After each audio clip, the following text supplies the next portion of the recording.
Mga kapuso, suspendido pa rin ang pasok sa ilang lugar sa bansa dahil sa epekto ng Bagyong Tino. Wala pong pasok sa lahat ng antas sa mga pampubliko at pribadong paaralan, pati sa mga pribadong opisina at tanggapan ng gobyerno sa Culaba, Biliran, Panitan, Capiz at Binalbagan sa Negros Occidental.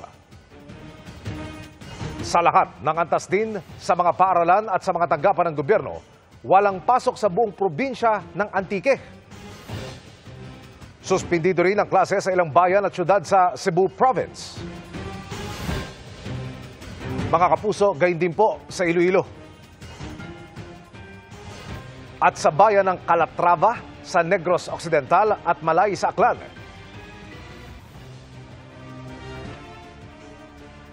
Ang ilang bayan naman sa Cebu Province, face-to-face classes ang sinuspinde.